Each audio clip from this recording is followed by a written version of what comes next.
right. So we'll get started.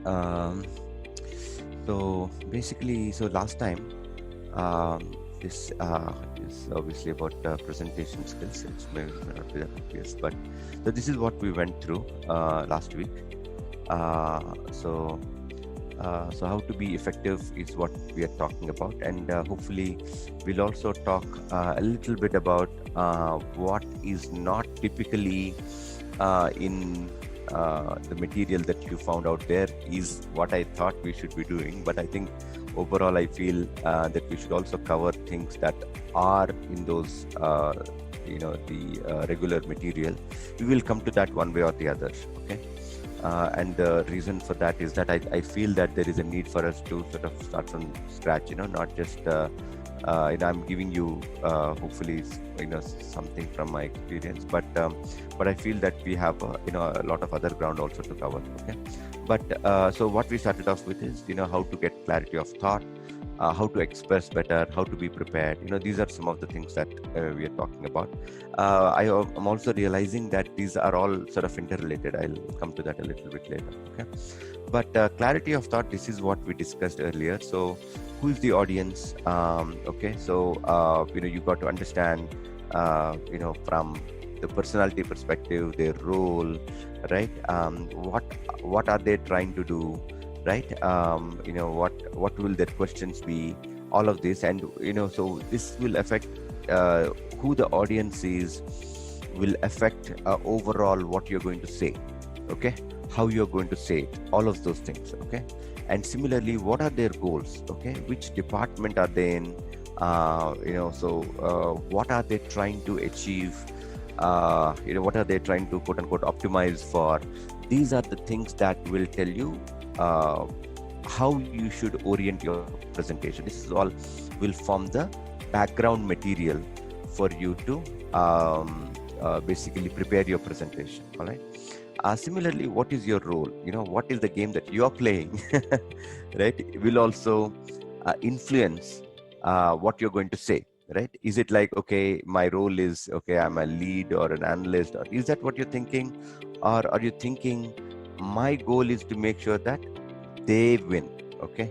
They get what they want, okay? So my role is to help their role. If this is what you believe, it'll have a slightly different outcome. How you're thinking affects what you're going to do, right? We are all human beings, right? Okay, so similarly, I think I think we discussed this very briefly before. So your goal is essentially customer's goal. If this is the clarity that you have, then you would act differently, okay? So I think the next angle of what we are going to look at is the clarity of the idea and so on.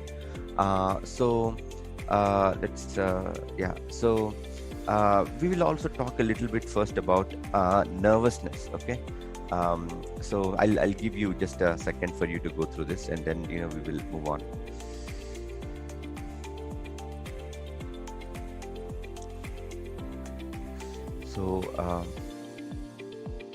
So people say, okay, how to get out of nervousness, okay? People say be confident, okay? So confidence is not something that will come automatically, all right? So confidence will come when basically you are clear what to do, things, you can achieve it, okay? This is when clarity and confidence will come, okay? So what are the sources of nervousness? What do you think? Why are we nervous? Fear of doing something wrong. Fear of doing something wrong, okay? Yeah. Maybe I'll do something wrong effectively translates to, okay, I will get laughed at maybe. Sorry? I have an expectation to myself, and now I'm scared that I'm not able to perform. Yeah, I'm not able to perform, right? So you feel nervous because, okay, I think, so it will be, I will not do what people expect of me. I'll fall short, right? That's what you're thinking. So yeah, okay. If you're not prepared for that. If you're not prepared for it, so obviously. So if you're not prepared adequately, then you will obviously feel nervous. Okay, so it's once again going back to what Swap said, right? So maybe I will do something wrong, right? So things like this, right? So I think essentially, yeah, it's the same thing. So that's where the nervousness comes, right? So basically, if you are unprepared, right? If you feel that, okay, it will translate into, shame, right? So maybe people will laugh at me, right? Maybe there are people that you feel are very important in the audience, and you feel that they are going to think less of you, all of these things. Okay. There is also some amount of fear of unknown, right? Oh, I don't know what's going to happen there. All right. So this will also translate into nervousness. So if you want to get out of this, what should we do? You don't want to be nervous, obviously. So in a short span of time, you can't do much, okay? You have a presentation in the next 10 minutes, right? You're already nervous. Then there's not much you can do, right? So then, okay, maybe be confident, just apply some balm kind of a thing. No, that's not what we should be doing. But what we should do, so I'll tell you a few things, okay? So one of this is obviously being prepared, okay? And being clear about things. If you are clear about things, then there's not much you can go wrong with, right? So it will be more or less the same thing. Basically, if you know your audience, so a lot of these are interconnected, by the way, okay? If you know your audience, right? If you know the content very well, right? If you know what you want to cover, what you don't want to cover, right? And also if you have rehearsed it well enough, then you will cover all the things that are supposed to be covered, and nervousness will vanish on its own. Okay. If you also rehearse a few times, then what else is there? You just go and deliver. That's all, right? At least you would have put yourself in a very prepared situation, and maybe if you have done it few times, then automatically then the nervousness will come down. Okay. An example of this would be, see, this is what I realized. So if you look at we used to do webinars in the past, all right? In those webinars, we used to talk about data visualizations, right? Things like that. And we had done some others also. But what I noticed was that before my first webinar, I was very nervous, okay? Because, a lot of preparation had to be put in. It was also a topic that was relatively new to me, right? So I had to put in a lot of preparation, but still, I don't know who I am going to encounter, right? So there were a lot of unknowns there. But if I look at it was the same topic, by the way. And if I look at my, let's say, fifth webinar or seventh webinar, the nervousness has automatically come down. Why? Because, I had prepared the same thing a number of times. So I knew what I had to say, right? The second thing is I also knew, what kind of audience would come in, what kind of questions they will have, right? And also I had enhanced the same presentation because, I started preparing on the same topic a number of times. And so I got more clarity on the topic myself. So all of this had led to much less nervousness. And, if I were to do the same thing, maybe 15th time or 20th time, then I would not have to prepare much because I already know what I have to say and what to expect and so on and so forth. Clear? Okay, so now let's go a little further down and we will talk about how to get clarity of thought. But see, basically there is an article that I read long ago. This is actually 1973 issue. Okay, you can see it right here. But basically, the topic is this. It says, clear writing means clear thinking. Okay, and I think it is very, very relevant. Okay. So people basically ask, how do you be clear about what you're writing? Okay. And it sort of goes back. Writing is a different thing, right? As opposed to presentation, right? When you're presenting, you're physically there, you're presenting, it's an act that you're putting up. Okay. But when you talk about, writing gives you the ability to modify it a number of times. Okay, before you put it out there, that it's not an act. It is sort of an act. It is something that people go through. But at the same time, you have the ability to modify it a number of times before you show it to your audience. Okay, maybe once it's out there, you may not be able to change it. So if it is an article that's published in a magazine, then you cannot do anything more about that after it is published. Okay. Today, a lot of this content is on blogs and online media, and if it is your own blog that you're writing, for example, you can modify any number of times. In fact, you see in newspapers that they'll say, okay, last edited so and so, right? It gives you that ability to modify and put it out there. But in any case, I think just coming back to this, so clear writing essentially translates into what you're thinking, and you need to get clarity on the topic. And if you have the clarity on topic, then obviously you will be in a position to write better. So you got to know what to communicate, okay, before you can communicate it. If you don't know what to communicate, you'll not be able to communicate. Clear? Right? So the fact that, anyway, I think that's probably reasonably clear. So it's not like I have a lot of slides after this, so I'll actually cover what I have to basically cover. So this is another small this thing that I thought I will put it up for you. You can just take a good look at it. So I think this is more relevant for when you are expressing. So we will come to that a little later. Okay. So how do you get clarity on a specific topic? Okay, let's talk about that. So basically, sorry about that.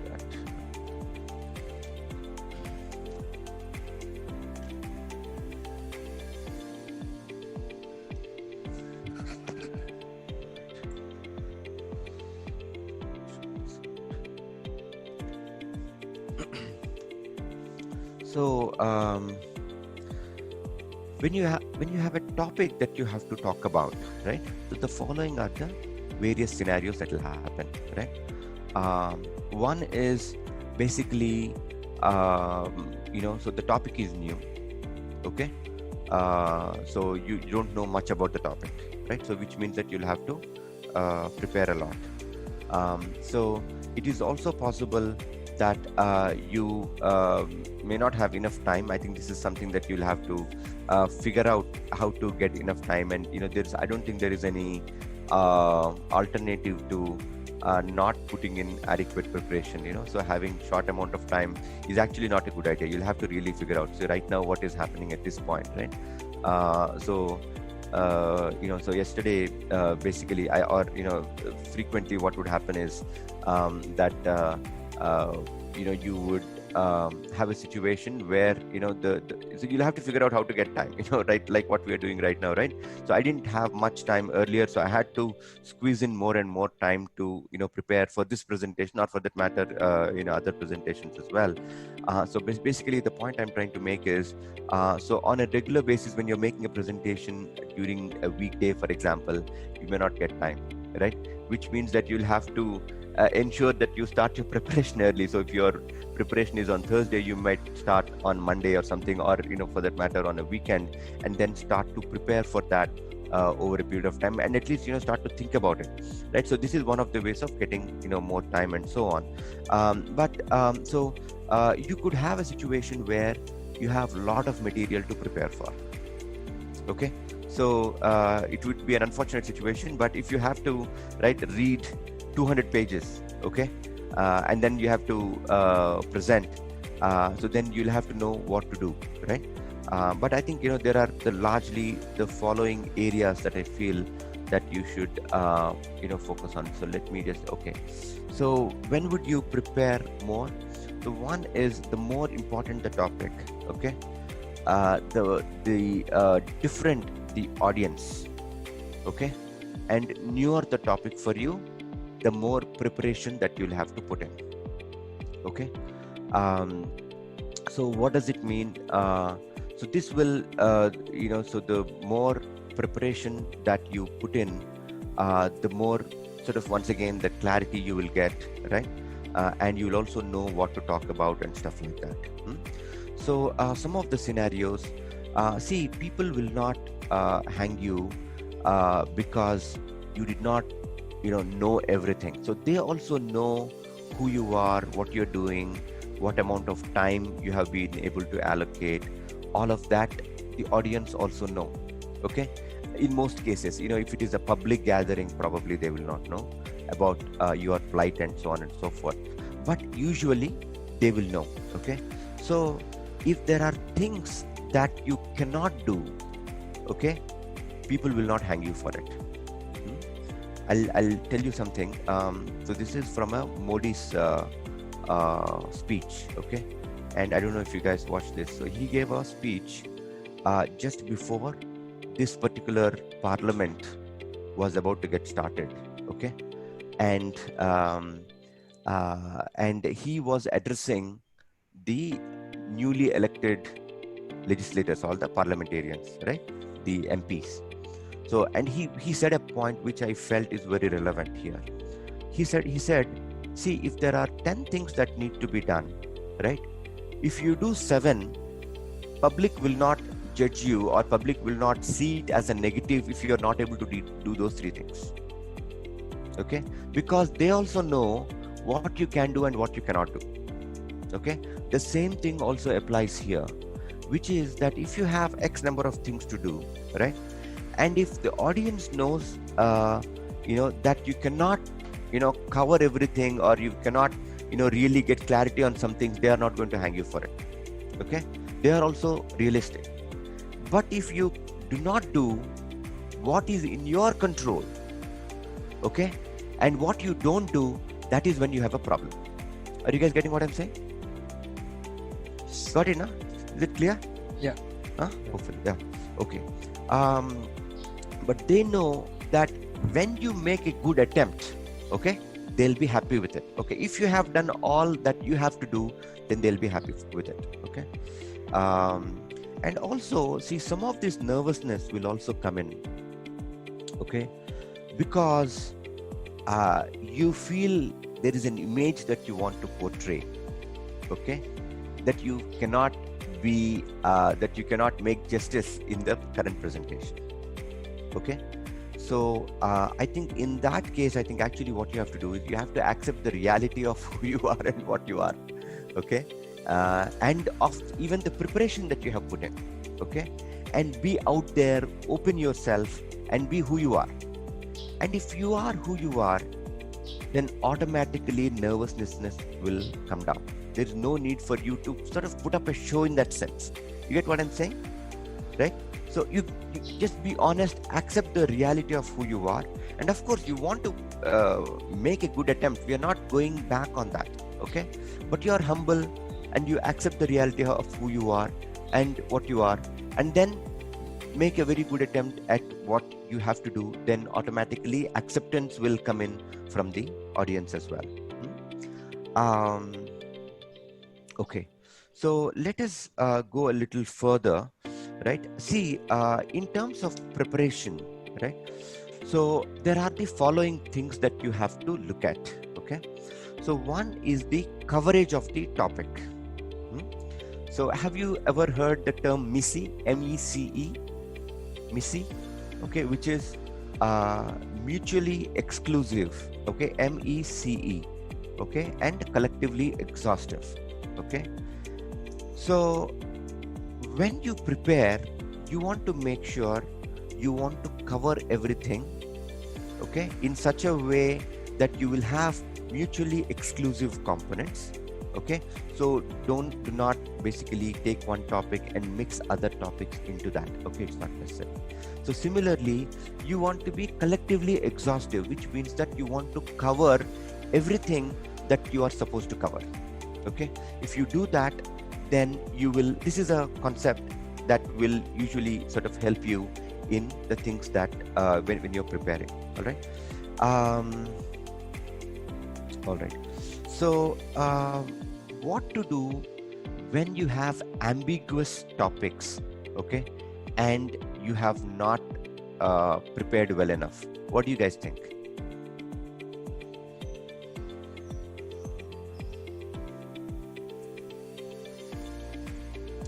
See, very simply, whenever you have something is ambiguous, okay, you just put in more time to prepare for it. Simple, okay.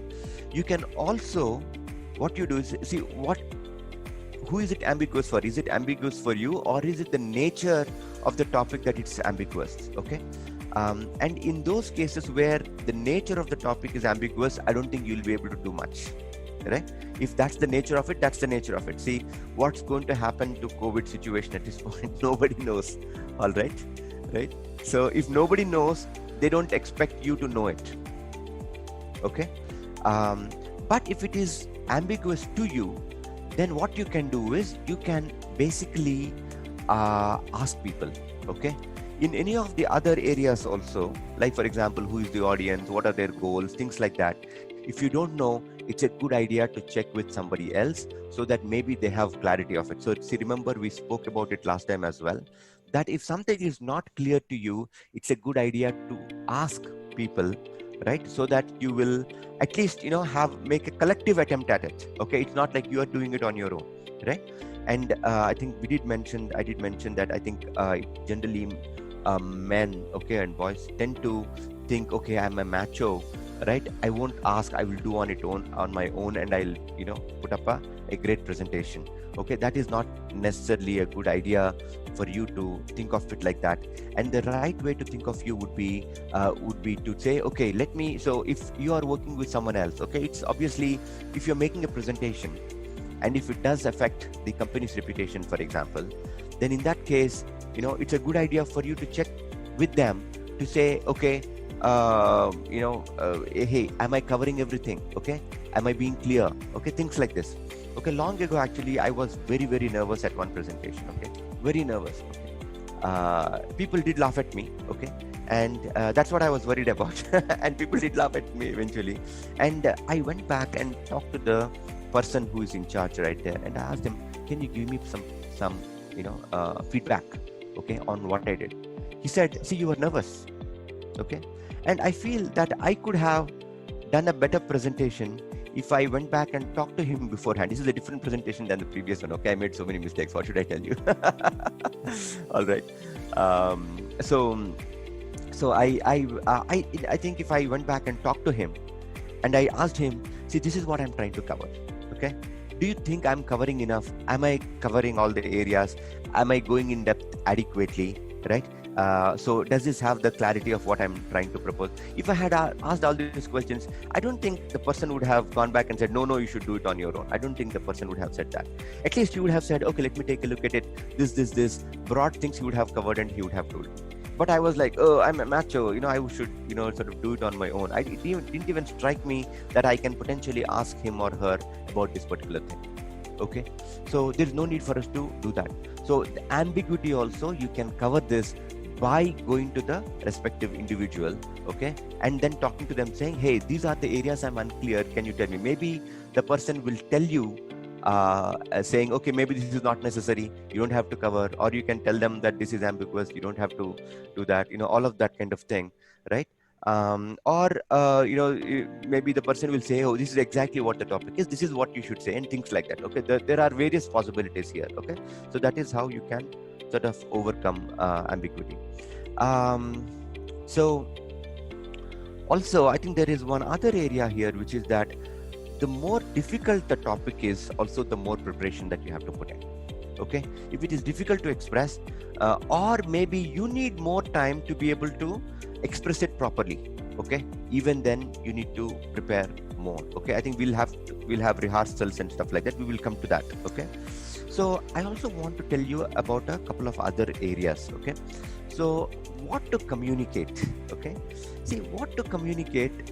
See, people have these penchants for knowing utilitarian topics, okay, or things that will be useful for them. Okay, what do I mean by this? I'll tell you. Okay, so let us say I have an example from the recent past, so that's why I'm giving you this example. Let's say you are making a presentation on gravity. Okay, you can make it a very theoretical, Earth, how the gravity comes and all of that stuff. But I think if you actually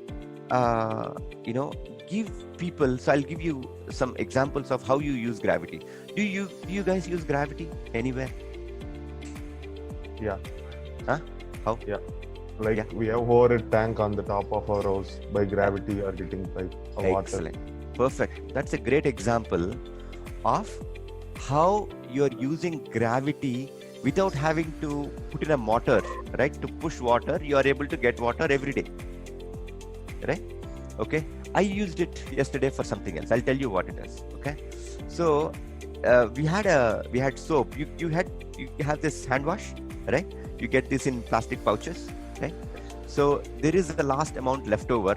So one thing is I can squeeze the whole thing and get something out of it.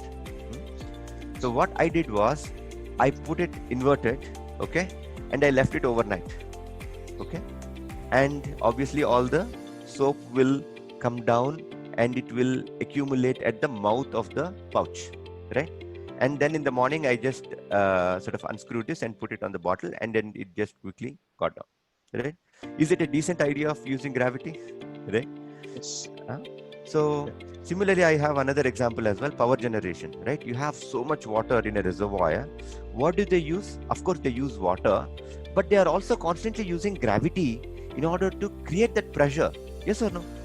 Yes. Right? So that is also leading to, so these are some of the utilitarian ways of doing it. Okay. So essentially, I think the crux of what I'm trying to tell you is, instead of boring people with theoretical concept, you can actually tell them how you can use it. Okay. And this is also something I realized during my sessions when I was, we used to do, we used to set up booths in conferences. Okay. Sometime earlier. Even though it was not very useful actually, for services, it's not a big deal. So I have, we have not gotten a single customer out of it. That sort of tells you, I did it many times, and once I did many times, I realized that, oh, this is not working, Baba, it's not working. All right. But one thing, but you have it's a whole different dynamic. Okay. You have a booth, people are going by like this, they will look at you. And in that fraction of a second, they will decide whether or not they want to talk to you. Okay. And obviously when I'm in a booth, I want to talk to as many people as possible. Okay. In fact, one of my mentors, I figured out there, I think I probably told you before about this. One of the, I sort of found someone over there, he's a fellow person. And then I, talked to him about whether and how I can improve and so on. And then he told me you should have chocolates on the counter. It helps. Because even though it's not a big deal, we all have chocolates, but having chocolates there helps. Okay. But see, one of the things that, I have come to know is when they come in, you have about 15-20 seconds to pitch them. Okay. You have to talk to them. Okay.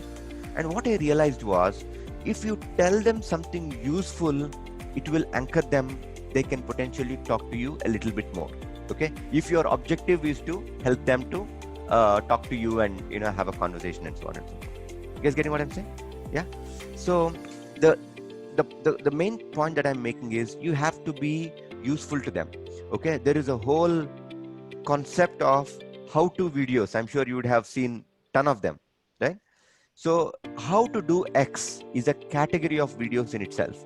So people are actually looking to solve problems. And if you solve the problem, automatically they will be more engaged. Okay. So what I'm trying to tell you is that if you fill your presentation with how to do X things, okay, then automatically things will be much more interesting and engaging for people. Okay. An example of this is you're covering a function, for example. Okay. In that function, remember one of the other presentations that I was talking, hey, how can we use this particular thing, right? So if you actually fill your presentation with how to do X, whatever that X is, then you can potentially be more useful to people, and automatically things will become much more easier for you to convey and much more easy for people to also absorb. Making sense? Yeah, making sense. Okay. So, okay.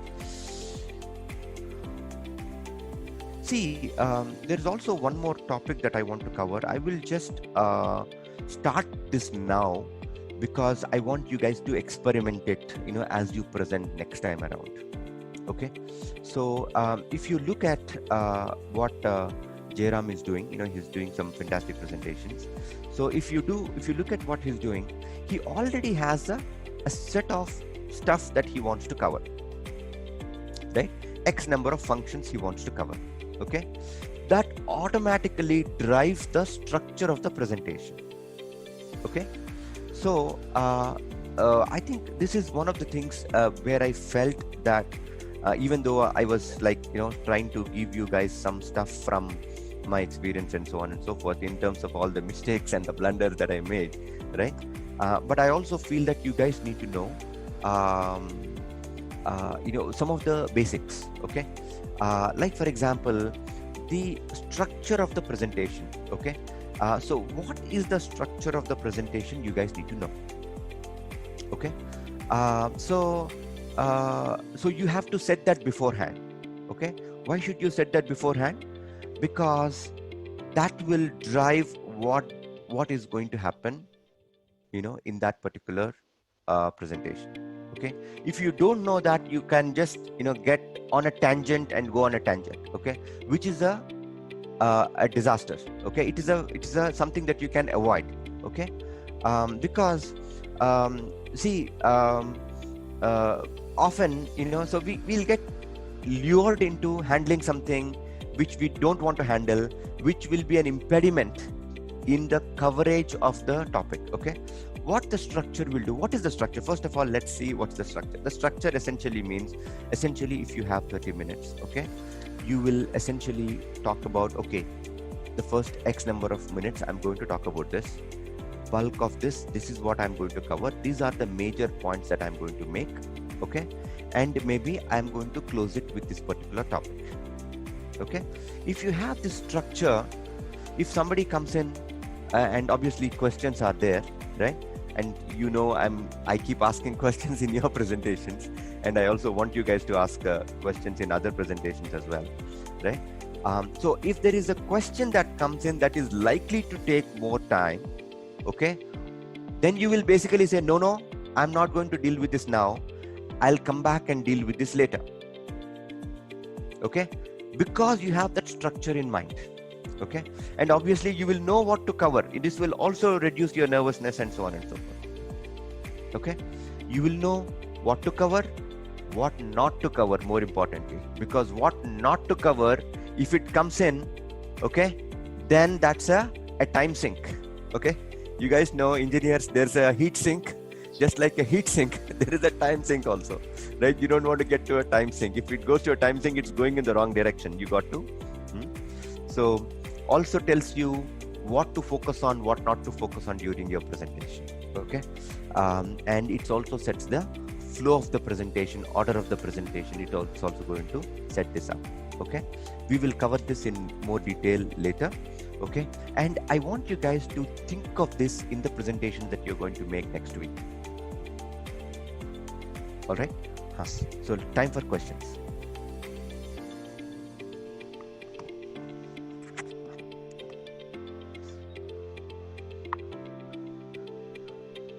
So don't tell me I have been very good at it. Okay. Generally, if there are no questions, it means that I have been very bad at it. That's why there are no questions. All right. I want you guys to also, as audience, you should also do a little bit of preparation yourself.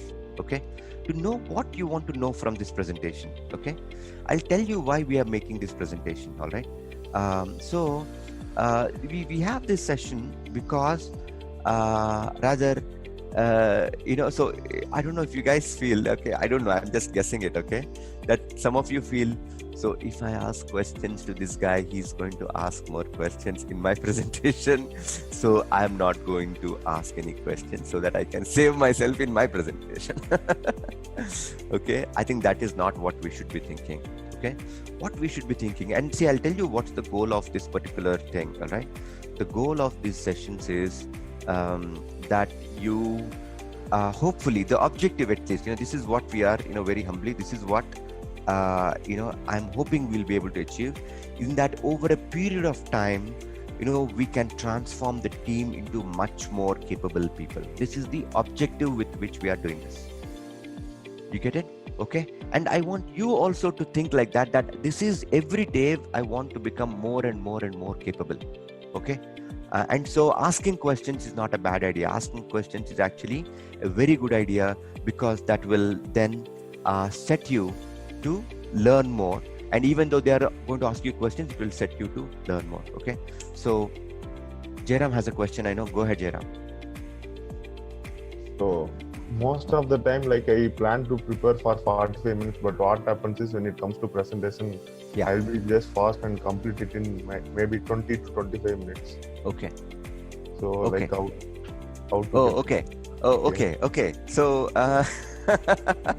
I see in your presentations you are a little bit fast, Jairam. Huh? And also, very good point. I think ideally you would rehearse for this. Okay.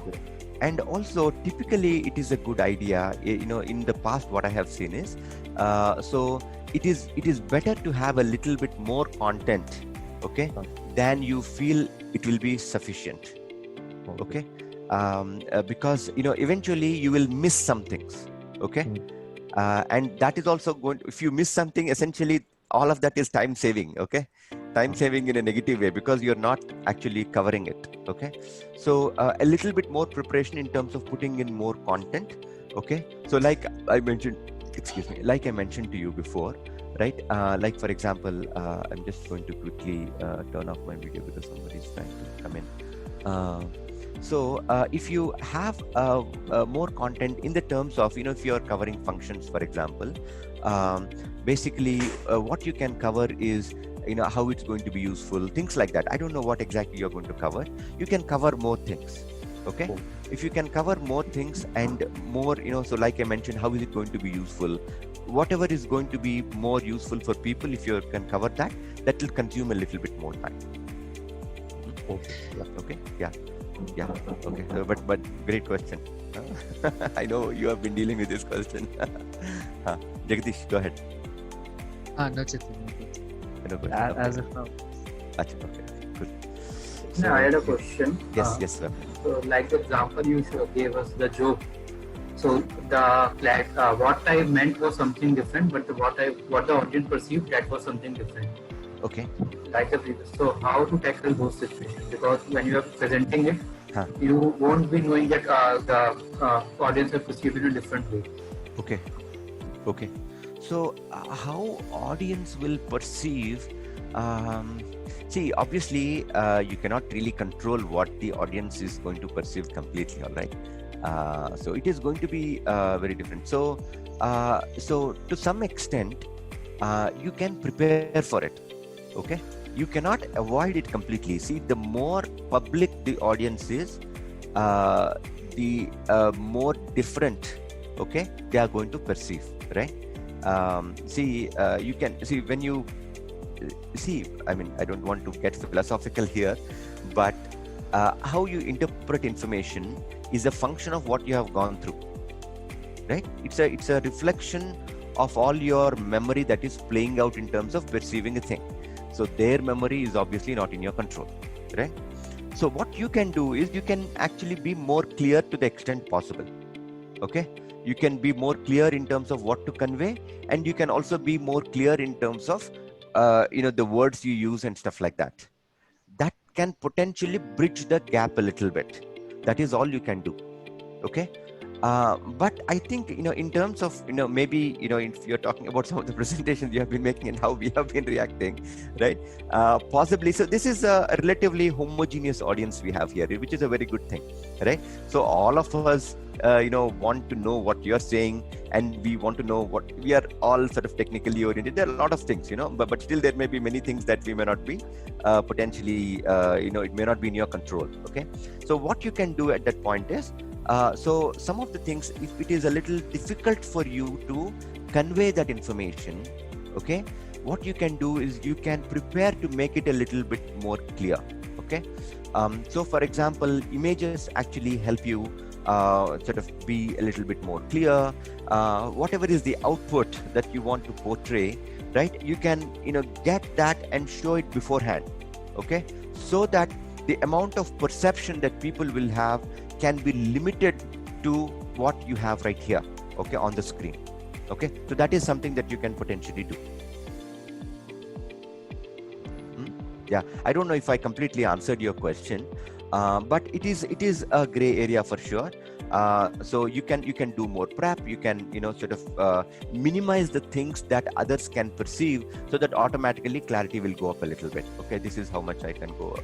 I have at this point. Yeah.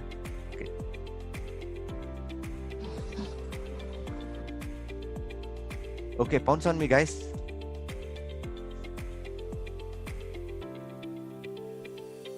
Okay, cool. So, so basically, what I attempted to do in this particular session is how do you get more clarity? Okay, how to prepare a little bit. There are other areas of preparation.